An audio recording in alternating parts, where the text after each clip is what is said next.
Well, the concept of repeated games is simple. It's a form of extensive form game or sequential move game. The key ingredient is that there's going to be a stage game or a simultaneous move game where players play this stage game at every period. All right? How many times? Well, depends. If we're talking about finitely repeated game, well, then they play this stage game finitely many times. If we talk about infinite horizon repeated game, it means they play this stage game indefinitely, which means they never stop playing the game. Never. Okay? Well, another key important ingredient in repeated games is that after every stage or after every period, all the players observe all the actions chosen by their opponents.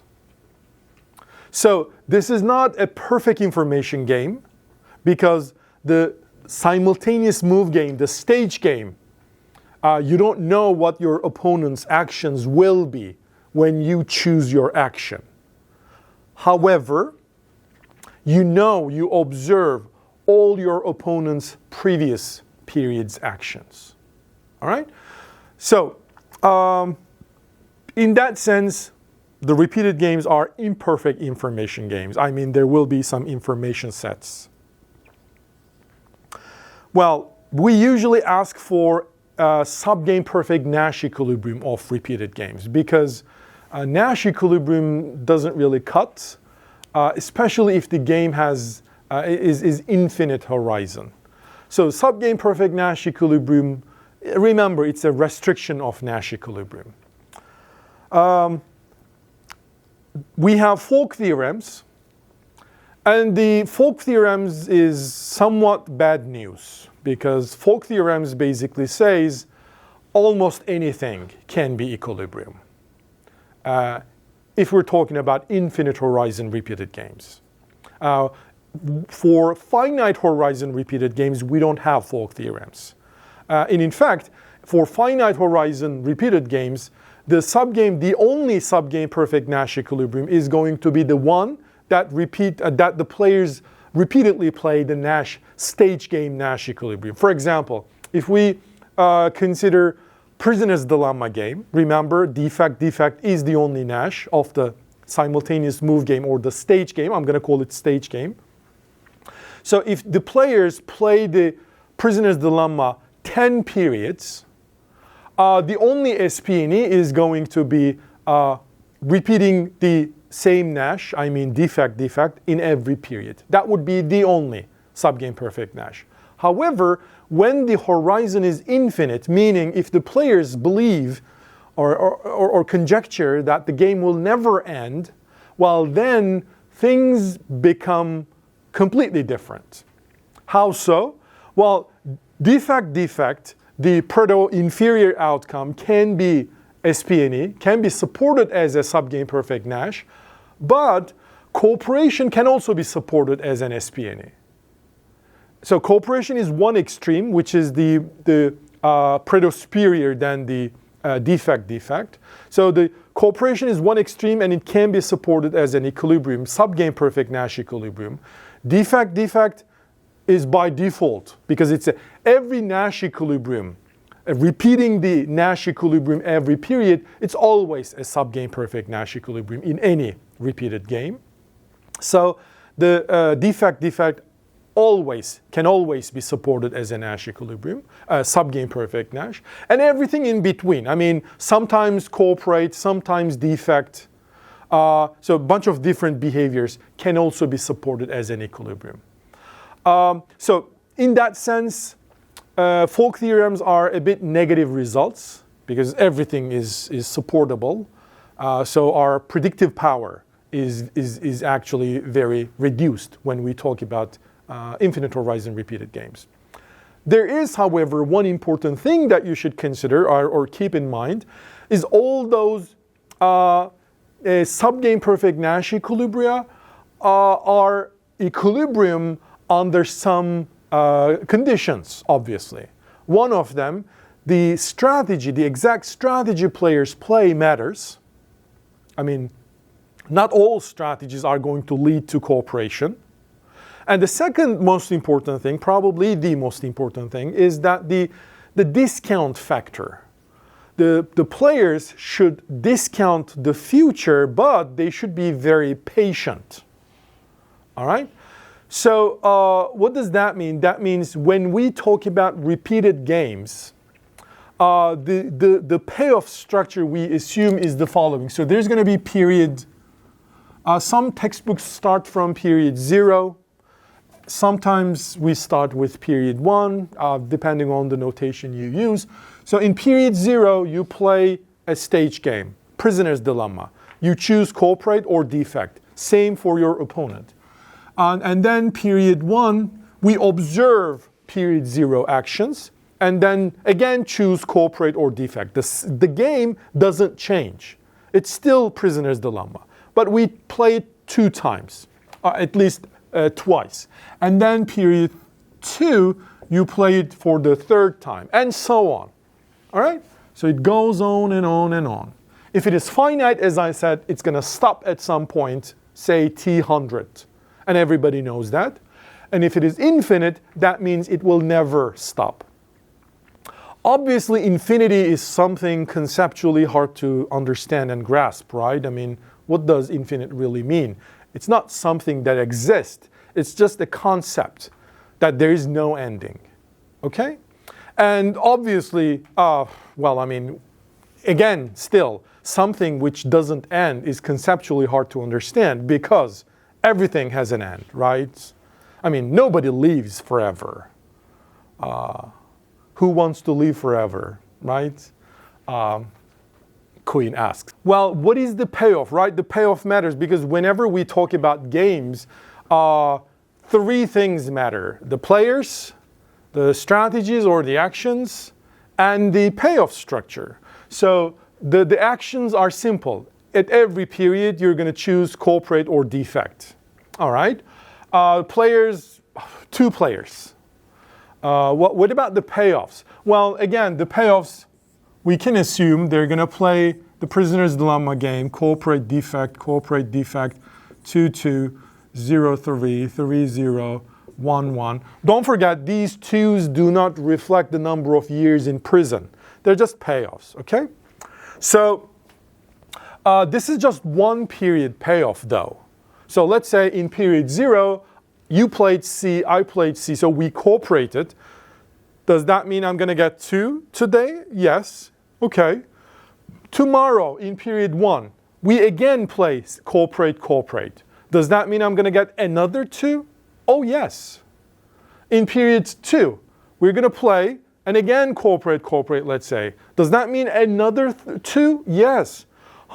So does that mean that if we play this game forever, infinitely many times, and every time we cooperate, I'm going to get 2s forever? Yes. Good. But then mathematically, if I want to add them up and basically project all these payoffs that I'm going to receive in the future to today's terms, what would that mean? Think it this way, right? We do this for example, in macro, in finance, the asset pricing. The future return of an asset is basically what's the net present value, right? We calculate net present value. So think it this way, it's like all those rewards I'm going to collect in the future. What is the net present value? I'm going to get 2 payoff today, 2 period 1, 2 period, so that's going to go forever. So that should be my net present value. At least this is how much payoff I'm going to collect, we assume. Well, but there's some mathematical problem here, because if you add the same number forever, this is an infinite sum, right? So basically, this is, I loosely use this equality, okay? Maybe I should say this, because again, infinity is not a number. So that's a problem. Why is that? Well, because if I, for example, deviate from this, right? Sometimes. Well, then I'm going to get sometimes 3, sometimes 0. So it's like, but the thing is, if I add them up infinitely many times, I will nevertheless get infinite, right? So for example, if I, instead of cooperating, if I defect today, if we both defect today and tomorrow and then tomorrow, well, this infinite sum is also infinite, right? Right? Yeah, that's the beauty of infinite. So basically, if you add up the same number forever, it doesn't matter what number you're adding up, it will eventually be the same number, infinite. So I can't really compare. I mean, is cooperation really good then? I mean, that's the question. I mean, why do I bother to cooperate? Just play defect. I mean, yes, today it's going to bring me 1, but the thing is, I'm going to play this game very, very long, so I don't care. So this comparison is mathematically problematic. So what we do, and also in the asset pricing, this is also what we do, we assume that players discount future. Meaning, a payoff 1 today isn't the same payoff tomorrow. All right? It's going to depreciate in a sense. So if I receive 2 payoff today, it's going to be value 2 to me today. But if I receive 2 payoff tomorrow, it's not going to be 2 for me today, or today's turn. It's going to be 2 times delta, which is, we call it the discount factor. And we assume that this delta guy is some number between 0 and 1. We don't say it's 0 because if it is 0, it basically means I am very short-sighted. I mean, I care about today only. Delta is 0, which means tomorrow and afterwards is irrelevant. So I'm very short-sighted if delta is 0. If delta is 1, well, we basically go back to our original dilemma, right? Everything is going to be infinite. So therefore, delta is some number between 0 and 1, so that I can generate a geometric series, which I know its sum is going to be finite.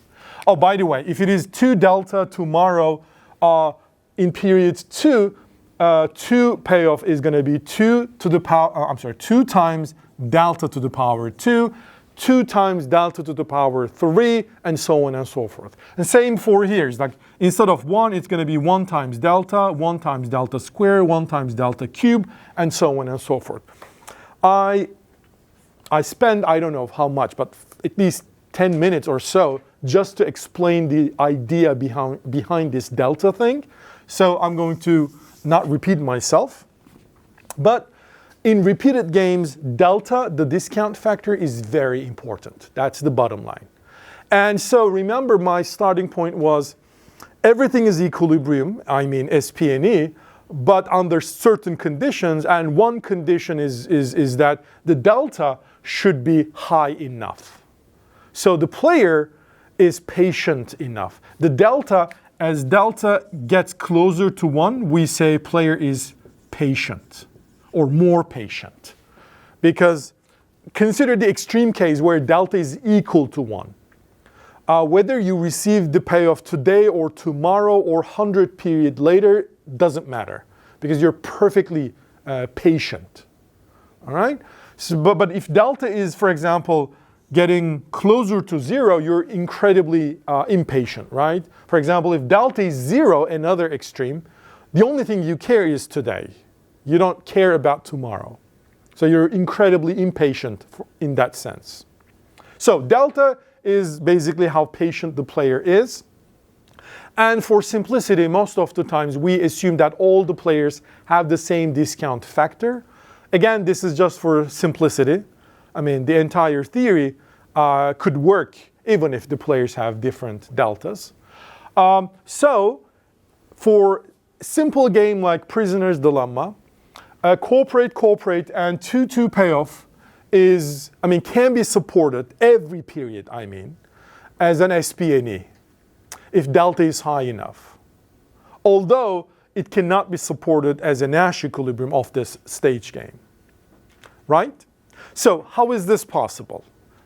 This is the second important thing. One, remember, everything is equilibrium under certain conditions. One is delta, must be high enough. The second thing is the strategy. What is those players' strategy that makes them or force them to play cooperate every period? Well, you can generate millions of strategies, but there are some obvious ones. So here, the intuition side kicks in. We, in our daily life, actually use that. Well, you start to use that more often once you become parent, by the way. You don't use it at this early stage of your life. But when you or when you become a boss or manager, carrot and stick. So if people that you're trying to manage is doing something that you want them to do, you keep them giving the carrot. But occasionally, if somebody wants to deviate, you give him or her the stick, the punishment, I mean. So one strategy is, we call it grim trigger strategy. It's too strong punishment. It's like you don't just punish, you kill the guy, in a sense.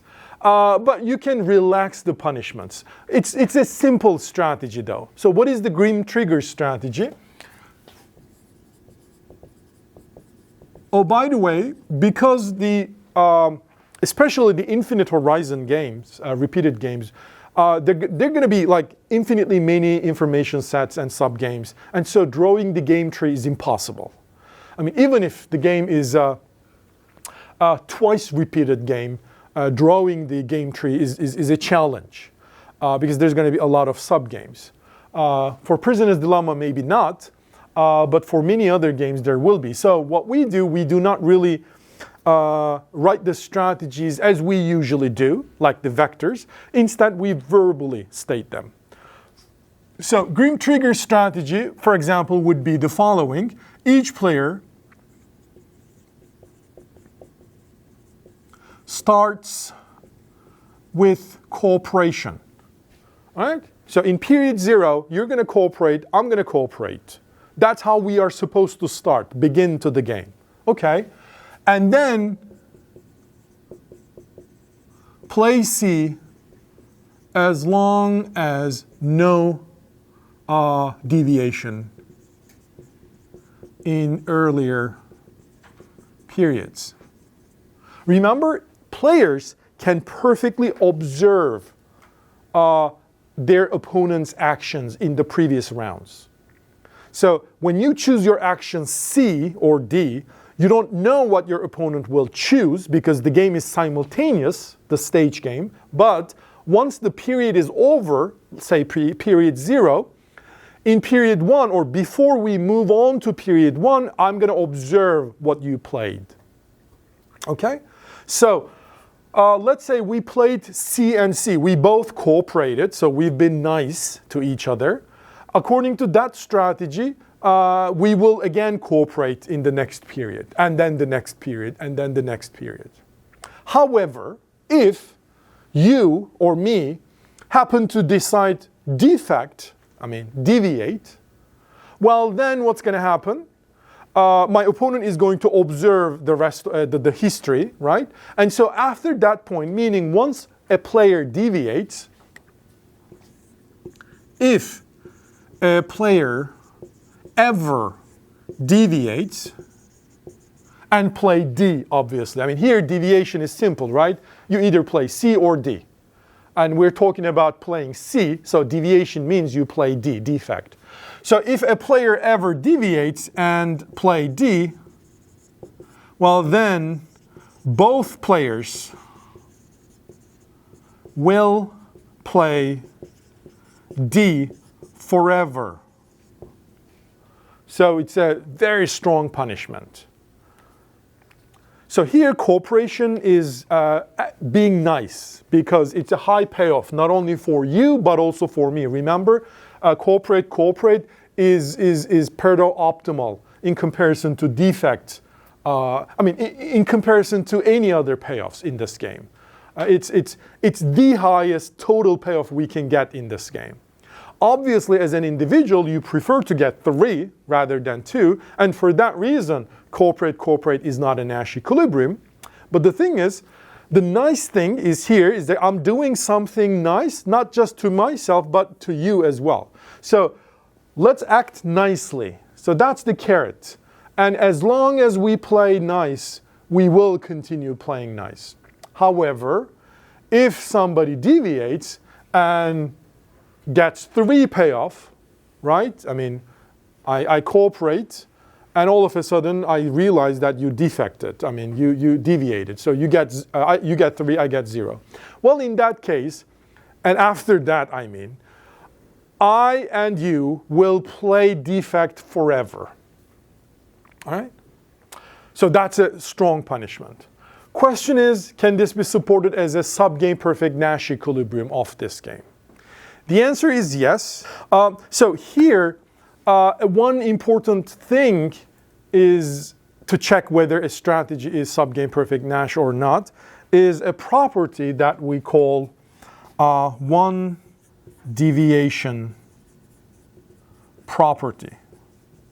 Again, I spend like, I don't know, 20 minutes or so and shoot a video just for one deviation property. But the one deviation property says the following.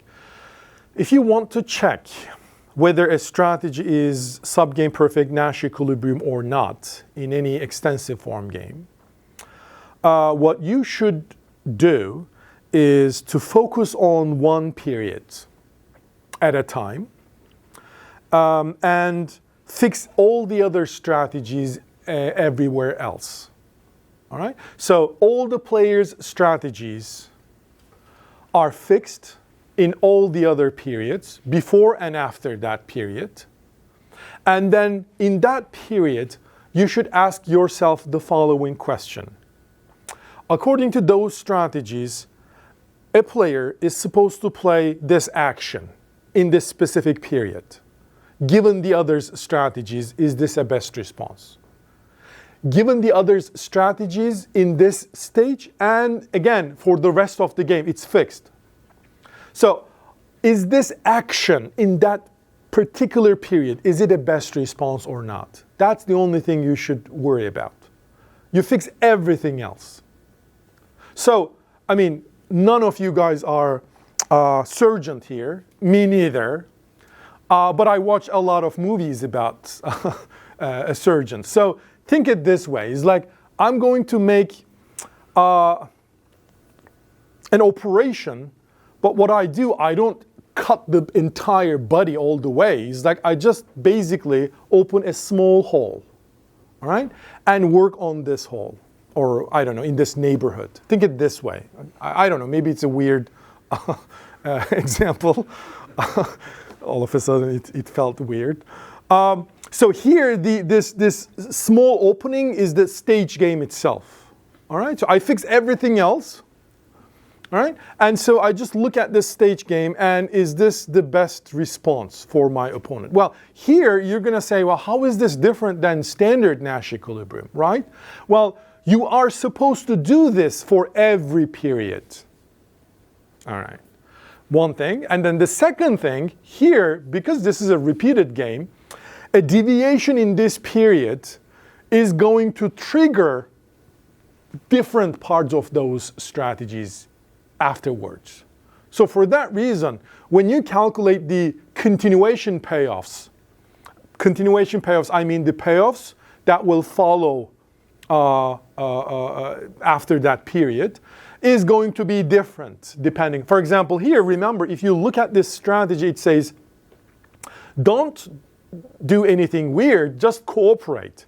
All right? So if I, for example, look at a period where players cooperate each other, question is this a best response? Cooperate to defect. Well, cooperation is not a best response to cooperate, obviously, right? I mean, cooperation is not a best response to cooperation because given my opponent is cooperating in this period, I prefer to defect because it's going to give me 3 payoff at that particular period. Yes, but if you deviate, don't forget, there will be consequences. This is a repeated game.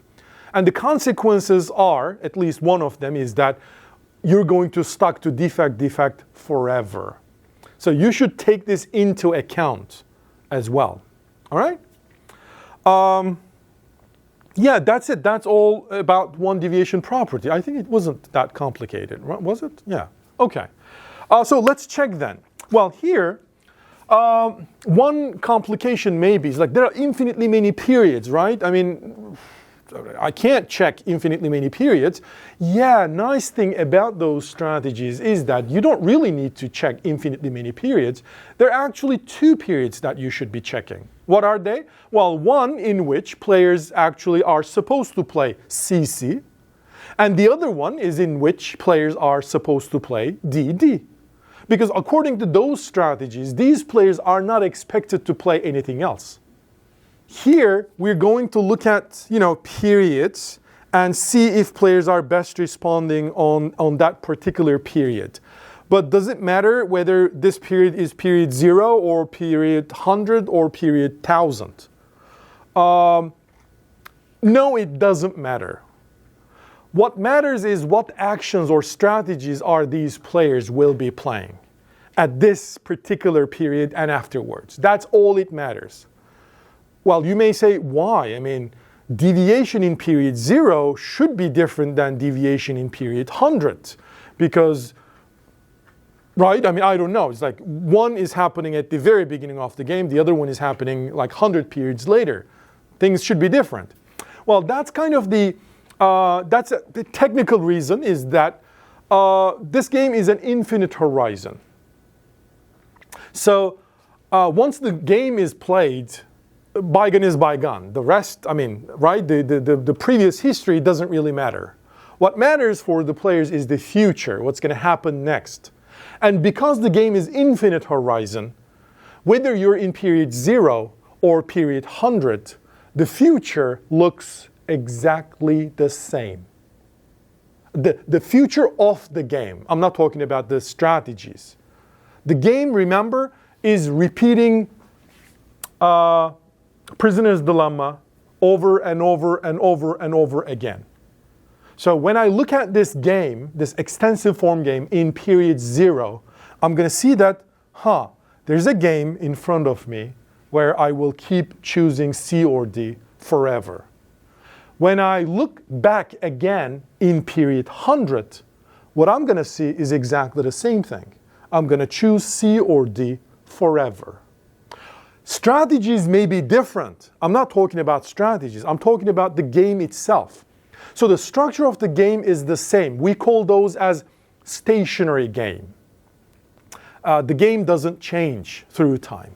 So for that reason, it doesn't matter whether I analyze best responding in period 0 or in period 10 or in period 100. All it matters is the strategies at that particular period and the following period strategies. So I should be looking at periods where strategies are changing.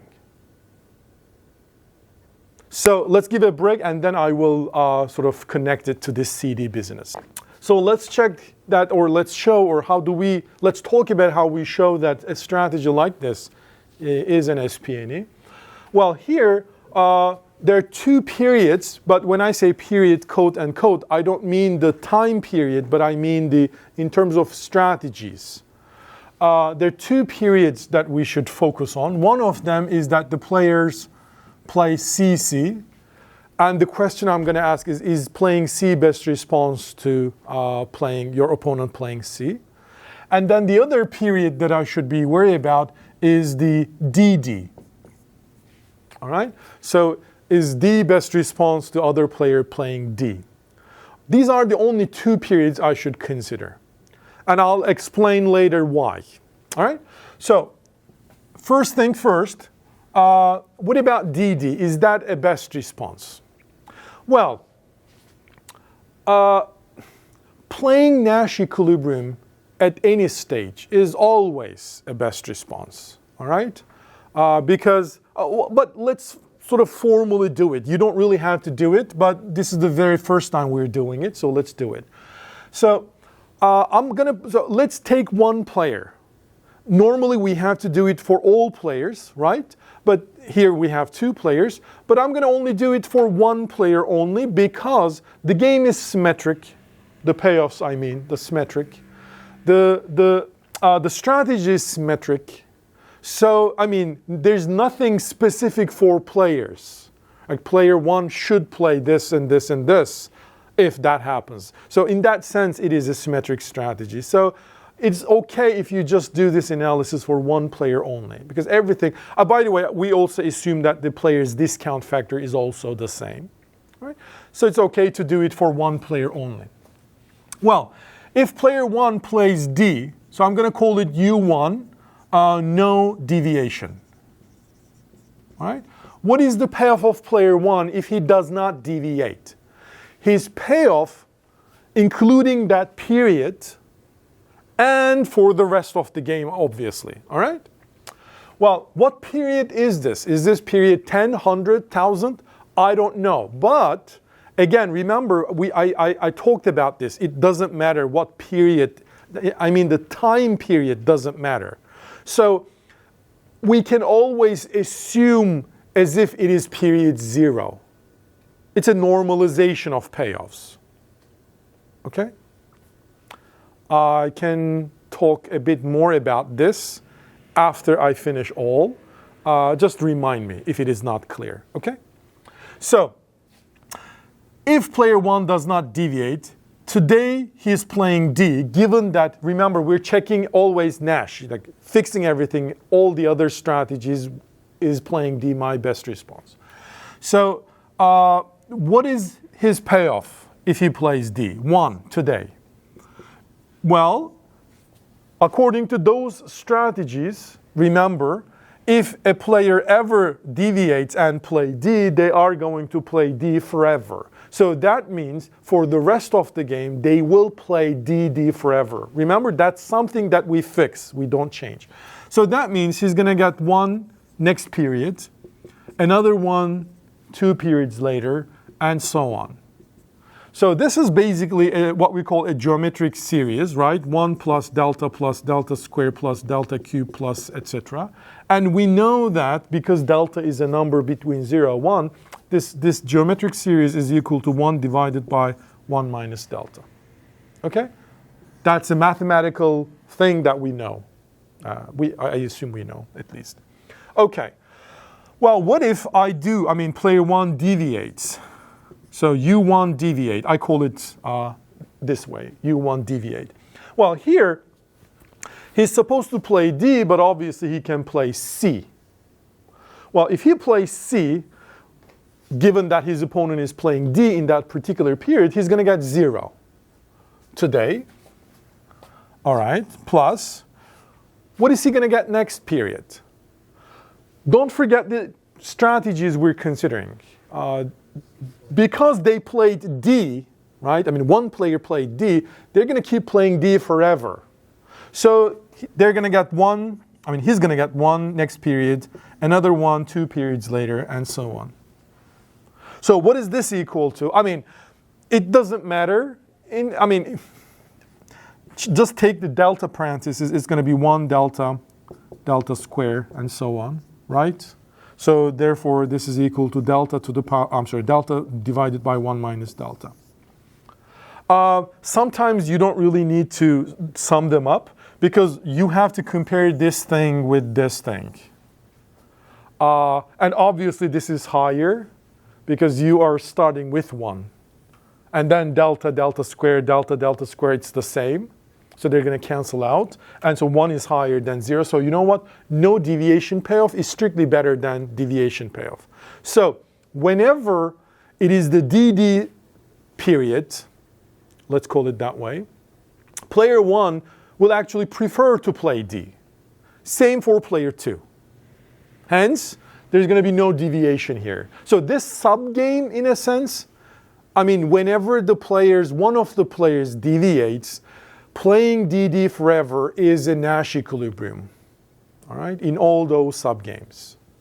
Which makes sense, right? Because DD is a Nash equilibrium and repeating the Nash always is always a Nash. I mean, repeating the Nash forever is always a Nash. The interesting thing is, what if?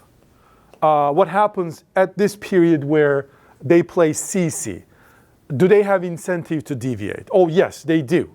Because given that your opponent is playing C, when you play C, you're going to get 2 payoff. But if you deviate, you're going to get 3 payoff. So 3 is higher than 2. But there's going to be repercussions.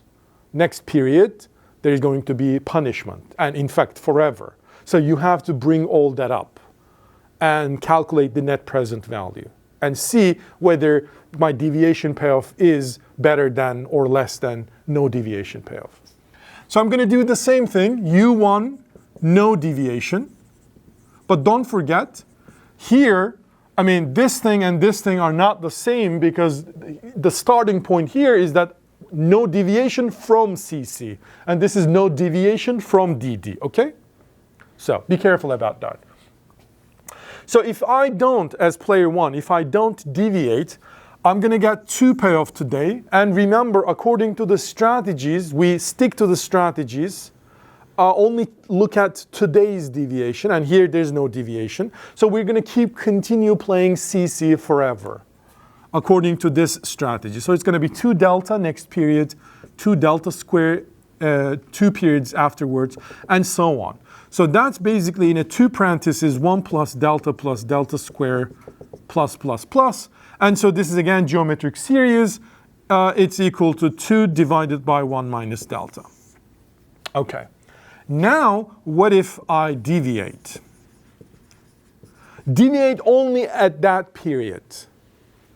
Well, instead of playing C, if I play D, I'm going to get 3.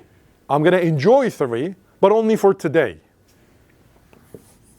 Because tomorrow, according to those strategies, the punishment will start. My opponent is going to play DD forever. So I will also play DD. So in which case I'm going to get 1 times delta, because it's next period, and then 1 times delta square, and etc. Okay? So if you add this up, well, this is 3 plus, take this into delta parentheses, it's going to be 1 plus delta square. Because this is infinite sequence, I can also always do this trick, take into delta parentheses. So whenever I see 1 plus delta square, I know this is geometric series and equal to 1 divided by 1 minus delta. So this is 1 divided by 1 minus delta. So my deviation payoff is therefore 3 plus delta divided by 1 minus delta. So the whole question boils down which one is higher.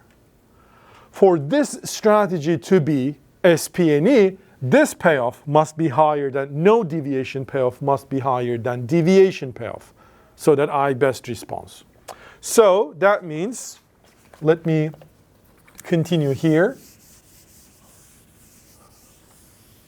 So my deviation payoff is 2 divided by 1 minus delta, no deviation payoff. And my deviation payoff is 3 plus delta divided by 1 minus delta. So I need to solve this inequality and find some threshold for delta. And remember, I said at the beginning, all those results, the Folk theorems and stuff, are true for delta high enough. And so we need to find the minimum delta we need.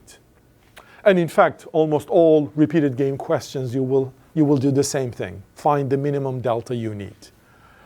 So solving this is easy. Just multiply both sides by 1 minus delta. So it's going to be 2 greater than 3, 1 minus delta plus delta. So this guy is 3 minus 3 delta plus delta. So it's minus 2 delta. Send it to the other side. 2 delta greater than or equal to 3 minus 2, 1. So delta greater than or equal to 1/2. Because both players have the same delta, discount factor, again, we don't have to do it for the other player.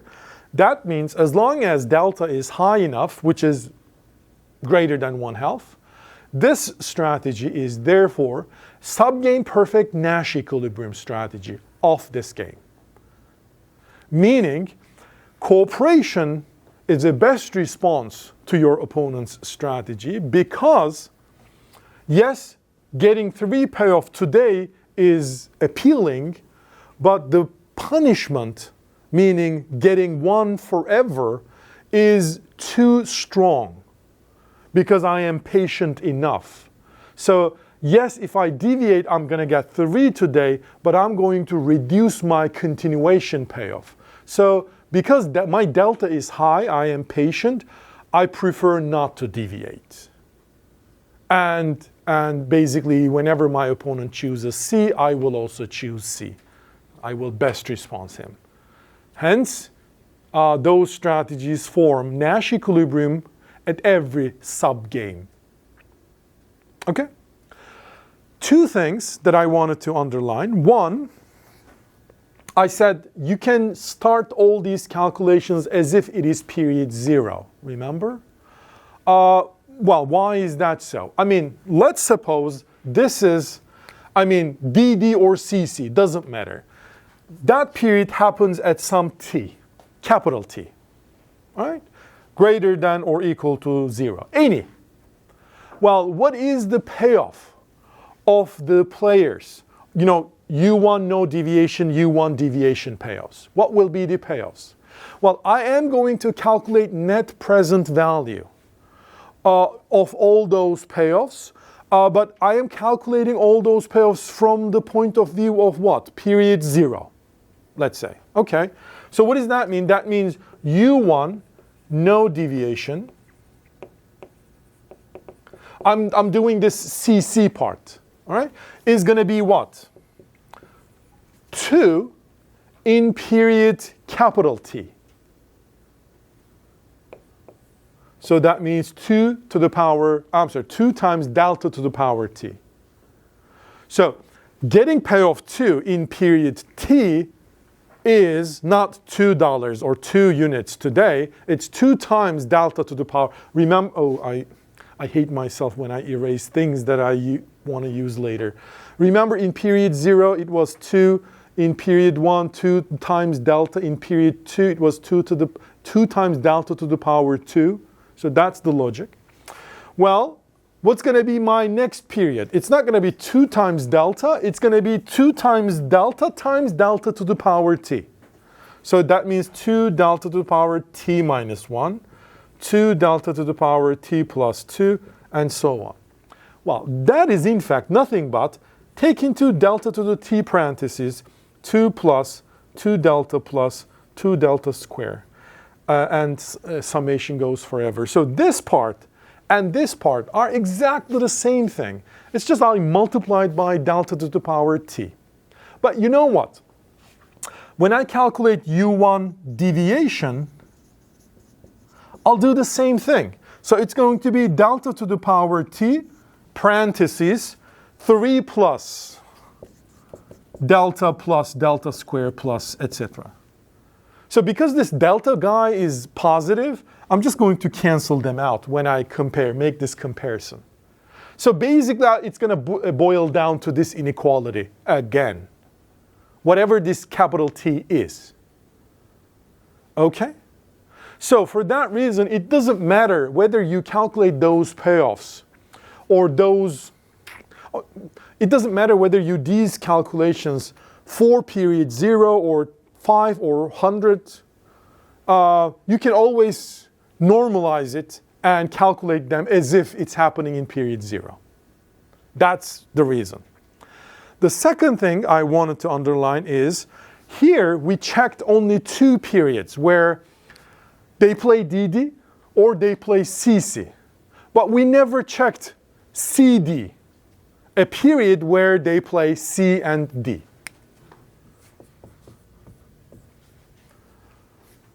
Why? And so here's the question or the thing that we need to understand. In order to calculate subgame perfect Nash equilibrium, we need to make sure that strategies form Nash equilibrium at every subgame, right?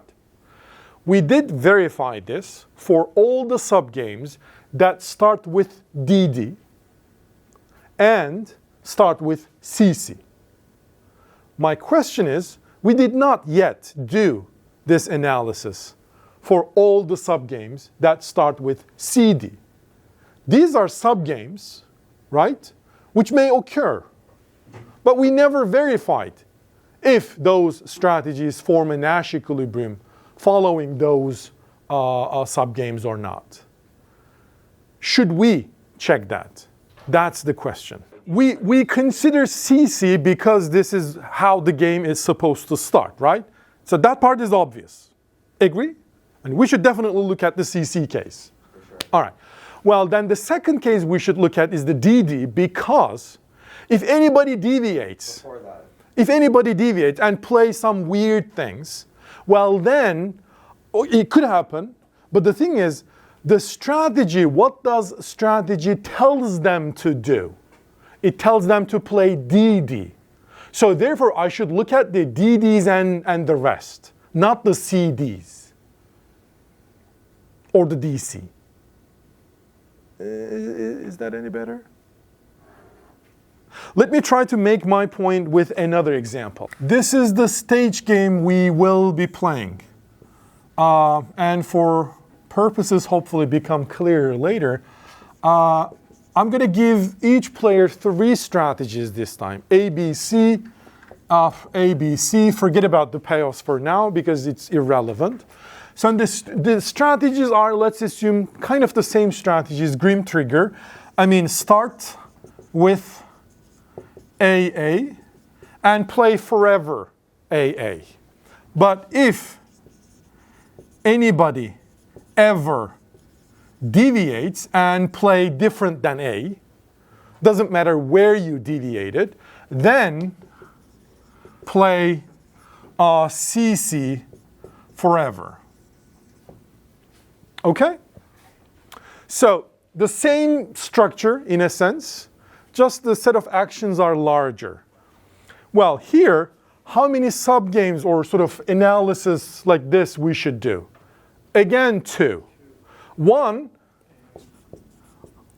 a subgame starting with AA, because this is where the game is supposed to start, right? So, okay, that's obvious. And the other one is CC, meaning, here, by the way, don't confuse with cooperation. It's just a letter, okay? So CC is when somebody deviates. So that's it. Well, you're going to say, okay, but what if they play AB or, I don't know, BC?